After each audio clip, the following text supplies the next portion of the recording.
My poor husband, who was supposedly a commoner, turned out to be the son of a fifth-rank official.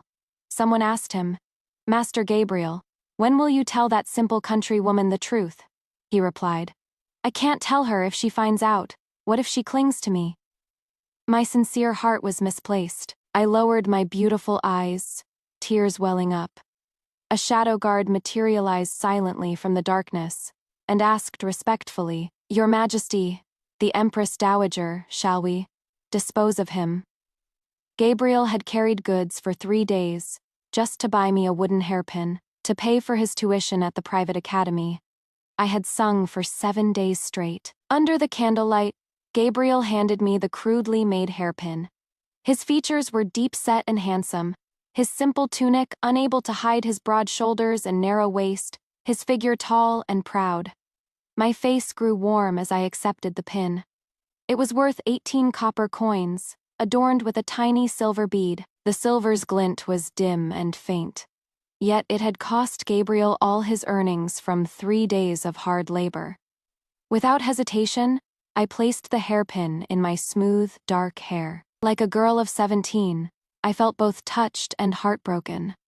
Heartbroken for the cuts on his palm, which he said were from carrying goods. I quickly took out a cheap bottle of medicine. Gabriel pushed it away. "This wound powder is expensive. Don't waste it on me." Ignoring his protests, I grabbed his large hand.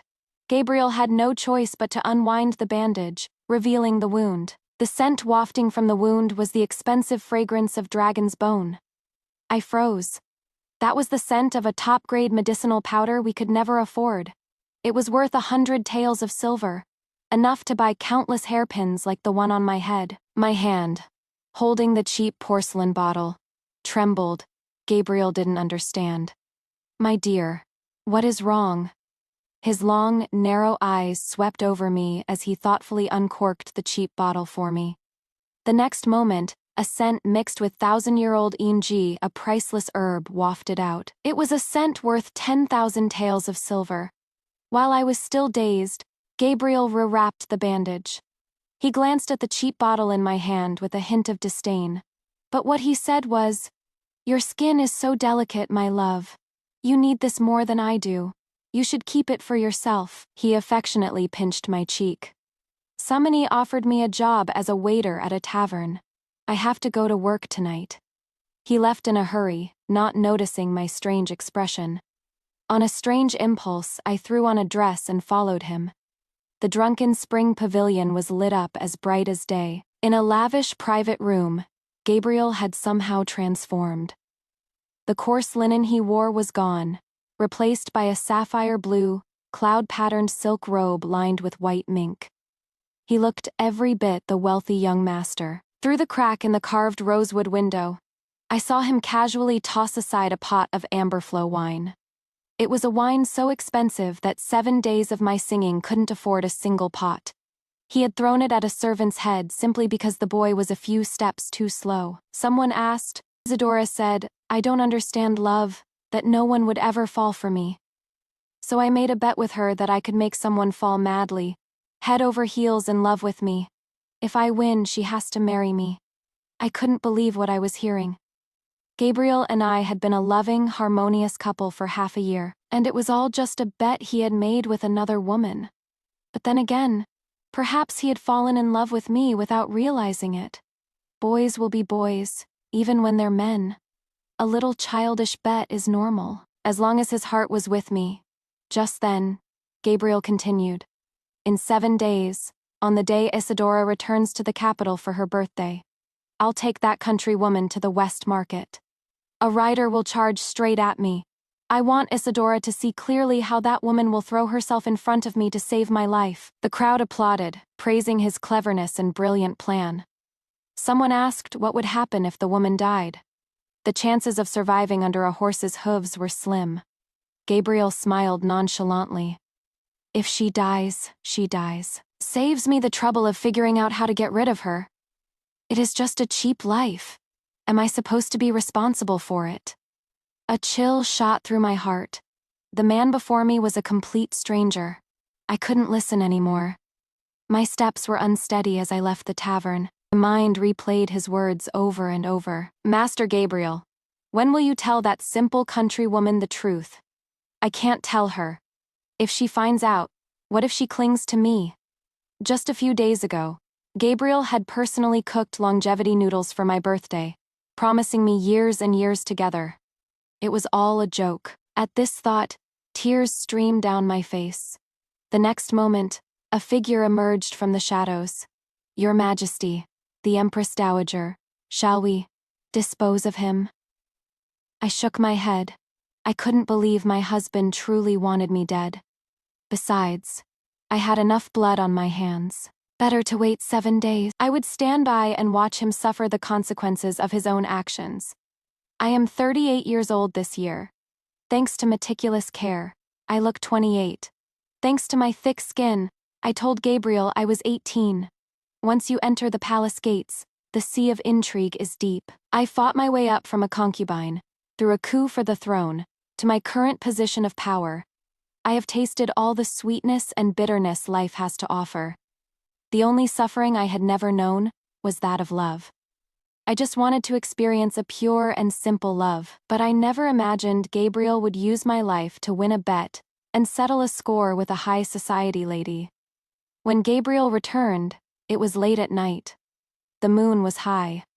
I feigned sleep as he slipped into bed and wrapped his arms around me. He was cold, covered in heavy dew. Celeste, he whispered my name, his voice full of tenderness. It made me wonder for a moment. Had I dreamt what I saw earlier? But my shadow guards had already investigated everything. Gabriel's real name was Gabriel Yen. He was the second son of a 5th-rank official in the imperial clan court. He had been betrothed since childhood to Isadora, the daughter of a 7th-rank cloud cavalry officer. They were childhood sweethearts from families of equal standing. But a year ago, Isadora had publicly declared that Gabriel was nothing but a useless, hedonistic fop, and she would never marry him. Gabriel's face had turned black as coal. In the ensuing argument, they made their bet. It was around that time that I, on an incognito tour, bumped into him. He took a liking to me. The rest, I now knew. The next morning, I was woken by Gabriel's kisses. He kneaded my skin, his expression amorous. Celeste, your skin is like the finest jade. You don't look like a countryville. He was still half asleep and almost let his true thoughts slip, quickly cutting himself off. Of course I didn't. Bathed in goat's milk from the western regions and covered in paste ground from fresh flowers prepared by the Imperial Medical Academy. What peerless beauty in history wasn't nurtured with a fortune? I was a woman Gabriel could never afford. Gabriel had always been infatuated with me, obsessively so. The attraction was mutual, and since he was willing to spend his energy on me, I was happy to indulge him, but not today. Today, he was forbidden from my bed, and he would wash my undergarments with a cold face. Sunlight streamed onto his muscular back, the defined muscles pulling at the dimples of his waist, a captivating sight. But he wasn't the only one with such a physique. I pushed him away. A flash of displeasure at being defied crossed his eyes. He grabbed my waist, about to force himself on me. I was about to lose my temper when a voice shouted from outside. Miss Isadora has returned to the capital early. The message was for Gabriel. He was so bold as to have his servant act as a lookout, thinking I was oblivious. All just to get the latest news on Isadora. He shot out of bed. He took 2 steps before remembering me. He glanced back, planted another kiss on my cheek, and said, I just remembered. I left the hair ribbon you embroidered for me at the tavern yesterday. I'll go get it, I said deliberately. It is just a ribbon. If it is lost, it is lost. Gabriel shook his head disapprovingly. How could I? You made that with your own hands. I cherish it. He said it as if he meant it. I said nothing more. Gabriel strode away. After he left, I had my shadow guards remove all the seemingly simple but actually priceless items from the house. The plain white porcelain cups were actually imperial kiln tribute, of which only 2 pairs existed. One with the emperor, one with me. The few cabbages in the kitchen were specially cultivated white jade cabbages, and the rare books on the shelf. Isadora was right about one thing. Gabriel was indeed an uneducated fool. He would burn the midnight oil, diligently writing his essays. Yet he couldn't tell that the pristine paper and gold-inlaid inkstick were top-grade items reserved for the palace. This dilapidated house was filled with enough treasures to buy his entire family. If I were to leave, these things had to be either taken or destroyed. A gentleman is generous. He wouldn't stoop to taking a woman's trifles, would he? I went to my job at the tea house as usual. My cover was a musician at a tea house on the west side of the city. Perhaps because of my heartbreak, I was filled with inspiration today, and played a tear-jerking melody of lost love. As I was playing, an unexpected guest arrived. Dressed in flamboyant red, holding a golden whip, the young woman had a strikingly beautiful face. She entered the tea house, looked around, and walked towards me. When she saw my face, she was taken aback. I was unfazed, after all. In my youth, I was known as the #1 beauty. Hemfa Isadora looked me up and down. You do have some looks, the face of a seductress. I may not think much of Gabriel, but he is not for a songstress like you to climb up to. Before she spoke, I had thought she was here to warn me about Gabriel's deception. After all, she claimed to dislike him. But now, it seemed that wasn't entirely true. She had interrupted my inspiration. At my level, one knows that gold and silver are mere trifles. Inspiration, that intangible thing, is what is truly precious. I was displeased. Seeing my frown, the tea house fell silent. The storyteller on stage, the patrons cracking melon seeds, the waiters, they all slowed down, subtly watching us. They were just waiting for my order to keep Isadora was oblivious to the strange atmosphere. Seeing that I was ignoring her and had started playing the zither again, she raised her golden whip. Just as she was about to strike, I saw a familiar figure at the entrance. With Gabriel's eyes on me, I collapsed weakly. Isadora stared at me, astonished, not understanding why I had fallen when she hadn't even touched me. She wasn't stupid. She looked back, saw Gabriel, and understood. She was furious and flustered, trying to explain. Gabriel, I didn't touch her. She is trying to frame me. You can't be fooled by a woman like this. Gabriel rushed over and swept me into his arms. Without a glance at Isadora, he carried me away.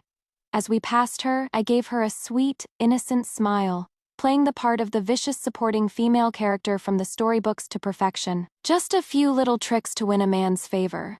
Something I could do with ease. Isadora glared at me, as if she wanted to tear me to pieces. She yelled, Gabriel, how dare you not believe me? If you walk out with this woman today, don't ever think of seeing me again. The body holding me stiffened. Gabriel's steps, about to cross the threshold, paused. I clutched his collar and whispered weakly, Husband, it hurts. Gabriel no longer hesitated and strode away with me in his arms, leaving Isadora standing there, humiliated. That night, Gabriel brought me a basin of water to wash my feet. He washed my jade-like feet meticulously, as if holding a precious treasure, and they were. My feet were slender and pink, my toes long and elegant, truly beautiful. I secretly flicked some water with my toes, and it landed right in his mouth. He was lucky. Before he could speak, I said cautiously, Husband, why did that young lady try to hurt me today?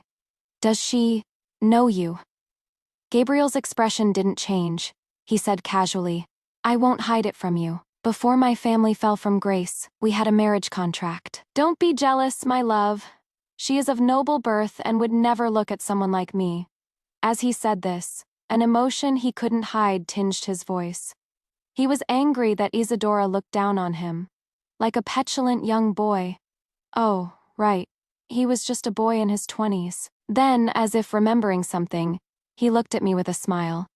Luckily, I have you to cherish me. He was saying, see, Isadora, you look down on me, but someone else loves me to death. A hint of triumphant satisfaction was in his eyes. I hid the coldness in my own and curled my lips. He was in for a disappointment. As the moon rose, I went to the window. A figure had just flickered past outside. Gabriel hurried out. He said to the person, How could I not believe her? She is proud, but her heart is kind. I believe she wouldn't hurt anyone. He was, of course, talking about Isadora.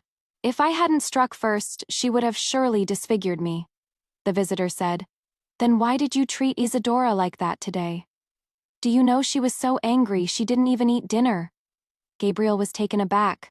She was that angry. If I didn't do that, how could I make that country woman fall deeply in love with me? The visitor grabbed Gabriel's collar in frustration. You know Isadora. She is straightforward and stubborn. She hates being wrongly accused. She just said a few words to that woman, and she had to frame her. You can see how vicious she is. And Isadora was even kind enough to try and warn her. I finally got a good look at the visitor. It was Gabriel's cousin who had grown up with both of them. He was deeply in love with Isadora, but because of her betrothal, he could only claim they were like brother and sister. Gabriel said, In 5 days after I've proven Celeste loves me to distraction, I'll teach her a lesson to let Isadora vent her anger. If Isadora is still not satisfied, Celeste is hers to do with as she pleases. Their conversation ended quickly. Finally, the cousin said, Tomorrow, you should apologize to Isadora first. Be humble, Gabriel replied. I know. The next day, when I woke up, Gabriel was gone. My shadow guard reported that he had gone to buy crab roe buns for Isadora, the buns from the first-rate pavilion made by a former imperial chef. The lines were long, and they were hard to come by, and each person was limited to one order. I thought I wouldn't see Gabriel at all today, but just as my guards were continuing to pack up the things to be taken away, he returned with a food box. My love, you're awake? Come and have breakfast. He smiled and tapped my nose, his expression full of adoration. The box was printed with the pavilion's logo. Could my guard have been mistaken? My heart softened. Gabriel truly did have me in his heart. I smelled the crab roe. I hadn't had it in years. I reached out with a sigh smack the moment I touched the box. My hand was slapped away hard. A red mark instantly appeared on my fair skin. The room fell silent. The guard on the roof beam had already drawn his sword. Gabriel, oblivious, said, My love, this box, I'm giving this to my boss to thank him for his care. You eat this. He pushed another food box in front of me and opened it. Inside the fancy box from the first-rate pavilion was a simple sesame flatbread from the alley. He was trying to fool a ghost. He placed the box with the crab roe buns out of my reach and said thoughtfully, You're not used to this kind of food. The expensive things, I wasn't used to. This simple country woman could only eat the cheap stuff. My heart ached. I gave him a faint, ironic smile. Gabriel suddenly noticed the half-empty bookshelf. He looked around and saw many things were missing. He looked bewildered. My love, where is that bronze mirror you always liked? That gold-backed mirror with phoenixes and auspicious beasts had already been sent back to the palace. And the cloak you were making for me. It was made from tribute black satin. It had been burned. Gabriel seemed to be slowly realizing something. After a moment, he turned to me and said, My love, have you packed your things? Are you going somewhere? I replied casually. There was too much stuff in the house, so I threw some things away. Gabriel seemed unconvinced, but he had no time to question me further. I saw a sedan chair had arrived outside. We lived in the commoners' district in the west of the city. The Chu and Yan families lived in the east, where the nobles resided. So, he had come back to bring me breakfast while waiting for the chair to pick him up. As he left, Gabriel looked back at me several times. After he was gone, a shadow guard followed him. 4 days remained until his little drama. I was also waiting to see a good show, but that didn't mean I would let him trample on me in the meantime. I only punished him lightly after all. I loved him. Within the hour, Gabriel would run into some ruffians.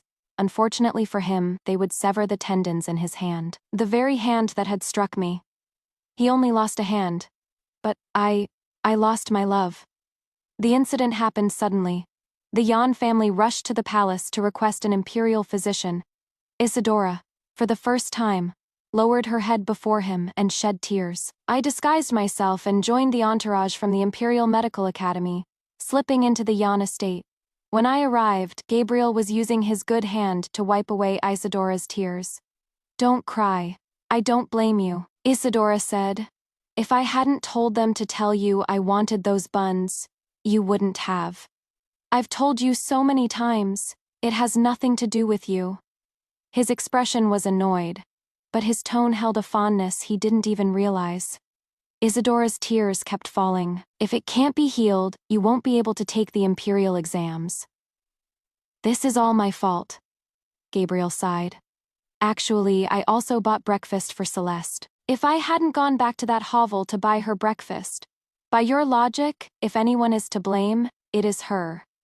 Isadora's conscience was finally eased, and she stopped crying. It was true that I had sent those men. The process was wrong, but the conclusion was right. What a lucky fool. The physician who had come was the head of the Imperial Medical Academy, Vincent. Gabriel's father was shocked to see the physician who only treated high-ranking concubines and top officials. He bowed respectfully. Unfortunately, Gabriel couldn't read the room. Not that it was his fault. Vincent had a gentle, handsome face that belied his age. He was in his 30s but looked like he was in his early 20s. Vincent glanced at Gabriel's injury but didn't act. Not because he couldn't, but because he recognized the wound was from a palace shadow guard. Seeing his inaction, Gabriel said impatiently, "If you can treat it, then treat it. If not, we'll find someone else." Vincent subtly met my gaze. After receiving my signal, he gave Gabriel a pitying look. Gabriel didn't know yet that his hand was permanently crippled. Soon, it grew dark. Gabriel's personal servant came to ask, "Young master, you're not going to the west side tonight. Should I send a message to the lady there? Last time you were drunk at the banquet and didn't go. She looked for you all night." Before the servant could finish, Isadora whipped him. The whip was laced with gold thread and had barbs. The servant fell to the ground in a wretched heap. Gabriel said, "No need. I've been injured so badly, she should pay a price too."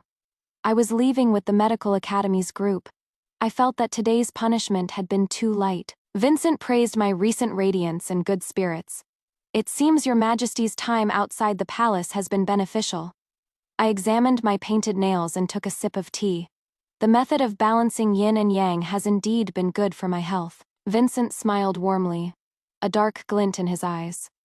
We were also childhood sweethearts, in a way, just like Gabriel and Isadora. But the allure of power and wealth is blinding. It had blinded him. I had recommended him for the position of head physician, helping him rise through the ranks. He had helped me captivate the late emperor and defeat the other consorts. Childhood sweethearts became allies. As he left, he thoughtfully presented me with a bottle of medicine. "This will make your Majesty's young husband virile and insatiable, burning with desire, all to nourish your jade body, absorbing the male essence to nourish the female. A great tonic, indeed." But such a potent medicine surely had side effects. As expected, Vincent said casually, "It is just that after the effects wear off, your poor Majesty will have to find a new, more useful husband." I accepted it calmly, lamenting, "It is no matter. I shall just have to look again. My life is so hard." 2 days later, Gabriel appeared. His hand was still bandaged. Isadora had brought him back. They looked awkward but couldn't help but drift closer to each other. Seeing me, Isadora's expression was haughty. She said, "You can stop pretending. You've known Gabriel's true identity all along, haven't you?" Taske, only a fool like Gabriel would be deceived by you. I saw through you at a glance. That bracelet on your wrist isn't cheap, is it? It would take you a year of working at the tea house to afford it." She wasn't entirely wrong. It is just that the white jade bracelet on my wrist was far more expensive than she imagined. Isadora continued. "A woman like you, so obsessed with wealth and status, how could you possibly be willing to live a hard life with Gabriel? If you hadn't seen he was a young master from a noble family, you would never have been with him." Gabriel was stunned by her words. Then, his face darkened. He looked at me and said, word for word, "So, Celeste, you knew all along." I didn't argue, just looked at him helplessly. Isadora crossed her arms smugly. "I told you, Gabriel. No one would love you for no reason." Gabriel's face was a mask of fury. "Celeste, I never thought you were such a materialistic person." Just as he was about to turn and leave, I called out, Husband! I ran and grabbed his sleeve, my tears falling like rain. It is true I didn't just find out today, but when I first got together with you, I knew nothing of your status. I just felt I wasn't worthy of you. Hearing my confession, Gabriel's expression softened. I was about to press my advantage and fall into his arms, when Isadora stomped her foot in anger. Gabriel, you idiot! You still believe this slut, we're through! With that, she turned and ran. Gabriel, who had been hesitating, immediately pushed me away. I fell heavily to the ground. Without another glance at me, he chased after her, leaving me there alone. How pitiful! That day, Gabriel did not return. My shadow guard reported that he and Isadora had argued, then kissed. Then, Isadora had slapped him and run off, blushing. The next morning, I was taken to the Jan estate. Not by Gabriel, he was no longer concerned with me. It was his father who had discovered my existence. I was placed in a side courtyard. Gabriel was thoroughly scolded by his father. You haven't even married Isadora yet. You're keeping a mistress. What will she think? You have disgraced the Jan family name. Gabriel knelt there, vowing, Father, rest assured, I will handle Celeste. I have already made arrangements. In 2 days, she will disappear. His father was taken aback. You mean the woman has already been with you, and her background is clean. After Isadora is married, it wouldn't be out of the question to take her as a concubine. Gabriel shook his head. Isadora is simple and fiery. She can't tolerate a speck of dust in her eye. I cannot keep someone who will displease her. His father tried to persuade him. What man doesn't have a concubine or two? Isadora should learn to be tolerant. Gabriel was firm. Since I have decided to make her my official wife, there will be no others. His eyes were resolute, his words firm. He was determined to see me dead. They say the most venomous heart belongs to a woman. But women are soft-hearted. How could they ever be as cruel as a man? My guard reported the conversation between Gabriel and his father to me. Not long after the guard left, Gabriel came. The first thing he said was, I hid my true identity. But I don't see anything wrong with that. My status is noble. If I hadn't hidden it, you would never have been qualified to marry me. From now on, you will stay here quietly. But the position of my official wife is not something you can covet. It is your good fortune to be my concubine. I replied meekly, yes. Tears fell silently. When I lowered my head, I exposed my smooth neck. Gabriel's Adam's apple bobbed. A moment later, he pulled me into his arms. His embrace was still so warm. Don't cry. It is not like I'm abandoning you. He murmured my name, inhaling my scent, acting as if he loved me dearly. For a moment, I was dazed, remembering how we first met. Back then, the new emperor had ascended the throne and granted a general amnesty.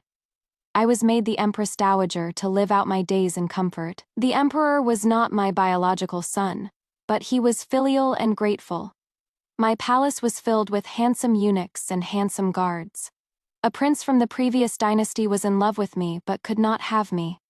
The prime minister had once been betrothed to me. The imperial physician, Vincent, and I were childhood friends.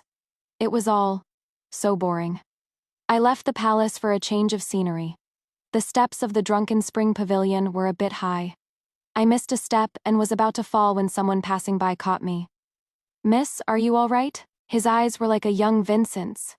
His voice cool and clear like the prime minister's, and the widow's peak on his forehead was identical to the prince's. Could it be fate? I gave a shy smile. Gabriel blushed. I had my guards create a new identity for me, and we got together. In just 1 month, we were married. I didn't have my guards investigate anything. It wasn't that I trusted Gabriel. Even if he deceived me, it didn't matter. At worst, he would just have to apologize nicely. To the dead. I would surely forgive him. Now, Gabriel was eagerly trying to undress me. I couldn't help but laugh. He wanted me dead, yet he still wanted to sleep with me. Fine. He was determined to court death. I couldn't be blamed. I was just going with the flow. I said softly. Husband, have some tea first. Gabriel's father had been sent away on an official errand. Gabriel and I, without a moment's rest, in a flash, it was Isadora's birthday. When Gabriel got up, his legs were trembling. The room was so shabby, it didn't even have a mirror. Otherwise, he would have seen how terrible he looked. The servants came in to attend to him, their heads bowed. They didn't dare look at him, but they were stealing glances at me. The contempt in their eyes was clear. Gabriel stroked my dark hair and said lovingly, "The Yan family is a noble clan. Your old clothes are not presentable. I'll take you to the West Market later to buy some new ones." The West Market, the place where he had planned for me to sacrifice myself for him. The fiery, drugged horse was ready, just waiting for us to appear. Isadora and a group of young nobles had already been invited to a tea house, the best viewing spot to watch me die. Gabriel looked at me, a hint of excitement in his eyes. He couldn't wait to win the bet, get rid of me and marry his childhood sweetheart. I asked casually, "Husband, you seem very happy." Gabriel tempered his smile and made an excuse. "The thought of shopping with you, my Celeste, and buying you new clothes fills my heart with anticipation." I gave him a sweet smile. "Is that so? I'm so looking forward to it too." Gabriel took me to the West Market. Last night we were whispering sweet nothings today. He was sending me to my death, in the carriage. I leaned obediently against his side. As we got closer to our destination, Gabriel grew more and more uneasy. A struggle flashed in his eyes. His grip on my hand tightened. I coughed lightly. "Husband, I have a headache. Maybe we shouldn't go shopping today. I'd like to go back and rest." Gabriel was silent for a long time. I saw his lips press into a thin line, the light in his eyes flickering. The carriage was quiet, just as I thought he might pull back from the brink. He spoke. He rubbed my temples and said, "Just bear with it for a little while. I've already made an appointment with the shop owner." His hand was sweaty, sticky, smelly, disgusting. Why is it that a woman with sweaty palms is cute, but a man is just nauseating? I smiled and relented. "All right. You're the one who insists on dying. I didn't want it to be this way." When we arrived, Gabriel led me out of the carriage. I caught a glimpse of a familiar figure in a second-floor window. The audience was in place. I let him lead me to the open square. The hand holding mine was trembling. I whispered, "Husband, what is wrong?" Gabriel forced a smile. "Nothing." In a place I couldn't see, Isadora and Gabriel's eyes met. She deliberately looked away, but he glanced at her several times. Gabriel finally gave the signal to the person in the shadows. Suddenly, the sound of a horse neighing filled the air. Dust flew from its hooves. The drugged, crazed horse charged towards us. Gabriel instinctively took half a step back. That way, even if I didn't have time to save him, he could use me as a shield. This was clearly a well-rehearsed act, but he didn't expect me to take the lead. I grabbed his wrist. A shadow guard hidden in the crowd kicked him from behind. Caught off guard, Gabriel stumbled in front of the horse. "Celeste!" he cried out in panic. I smiled at him. A look of confusion flashed in his eyes. But there was no time to think. The hooves were already coming down. Love knows not whence it came, yet it deepens evermore. The living can die for it, and the dead can be revived.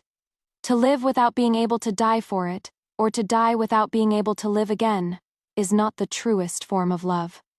The opera singer's voice drifted from the stage. I listened, mesmerized. But what is this thing called love, that makes people live and die for it? Why can't I find a love like that? The prince said he loved me as much as his own life, yet he wanted me to be his spy in the palace. Did he never consider that if I were discovered, I would lose my life?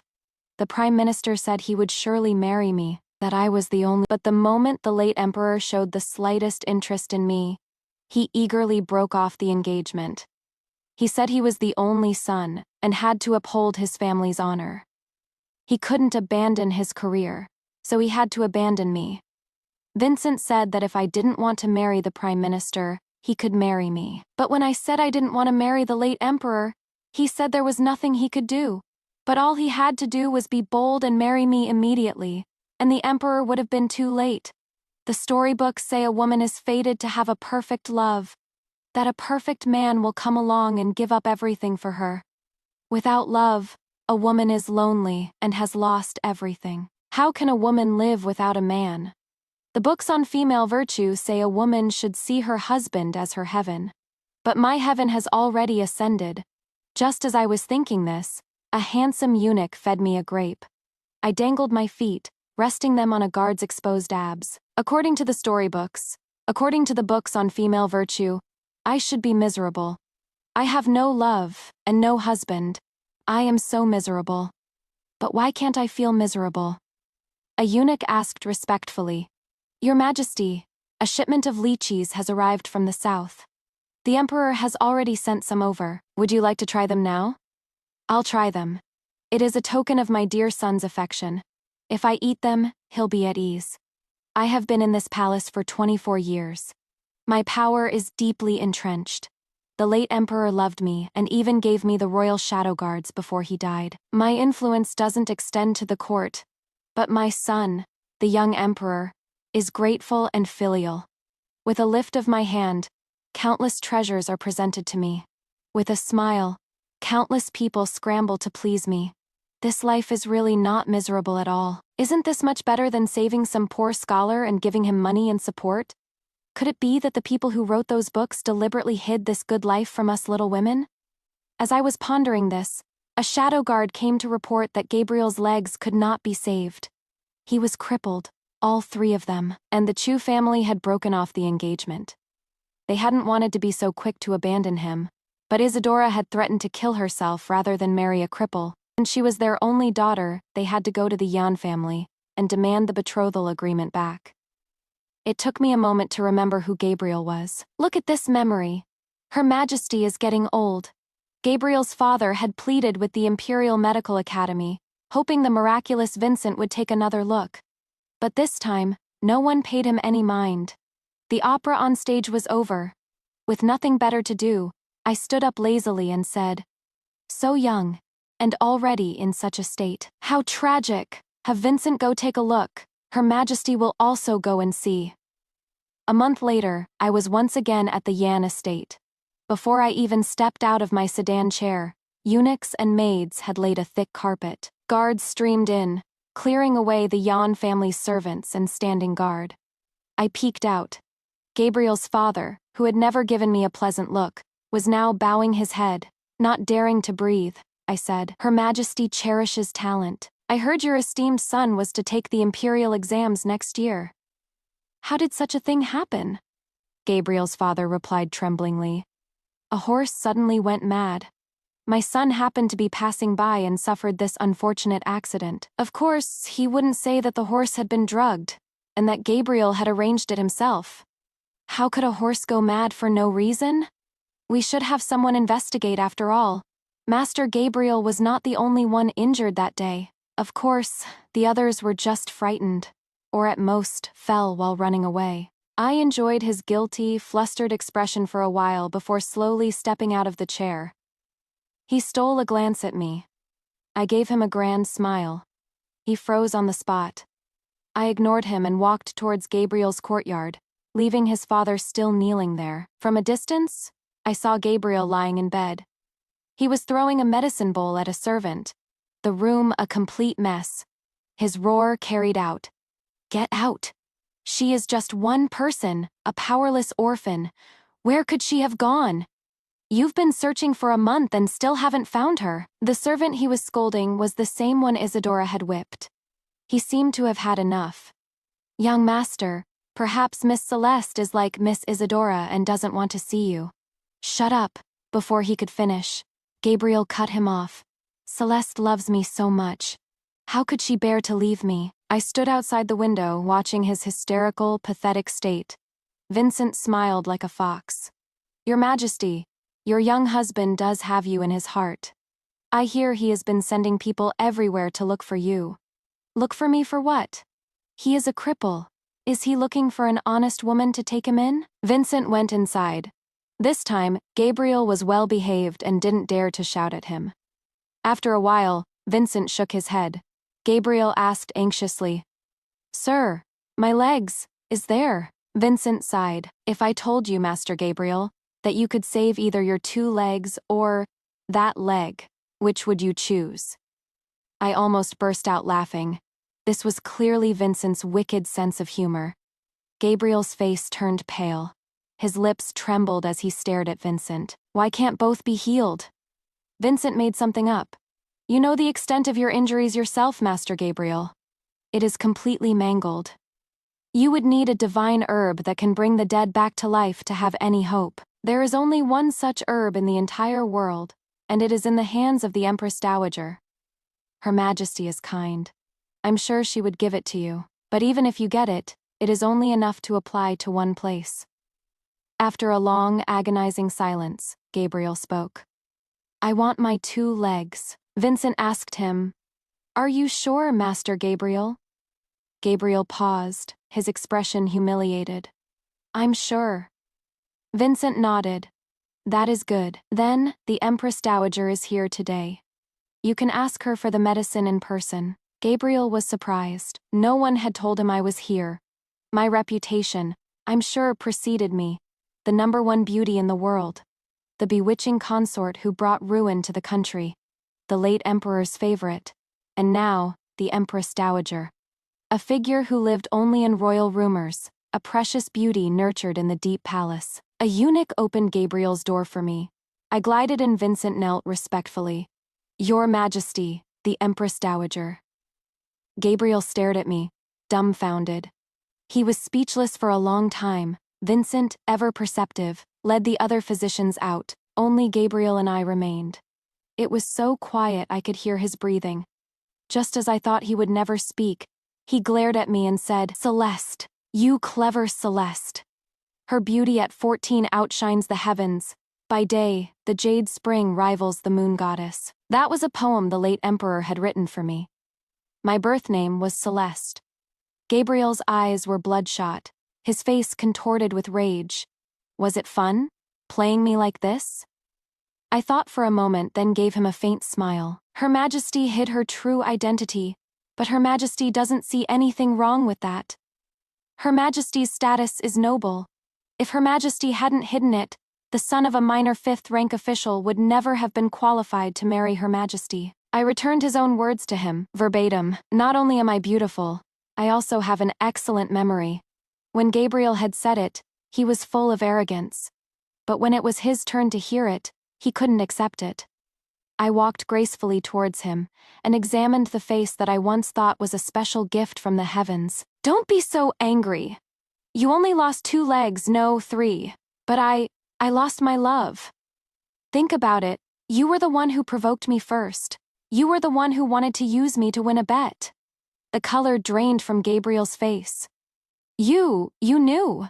I nodded. Yes, but rest assured, I don't blame you.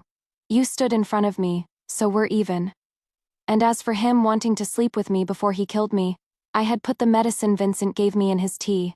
He was now impotent, so that was also even thinking about it. I didn't see any reason to see him again. I stood to leave. Gabriel tried to grab my hand, but his lower body was crippled. He couldn't even touch the sleeve of my robe. As I crossed the threshold, I suddenly remembered something. Master Gabriel is so devoted to Miss Isadora, and it seems Miss Isadora is also fond of you. It would be a pity if such a perfect match didn't come to be. Her Majesty will grant you a royal decree of marriage, so that you two may finally be together. With that, I left without another word, supported by my maids. Behind me, I could hear Gabriel's heart-wrenching screams. I returned to the palace in my sedan chair.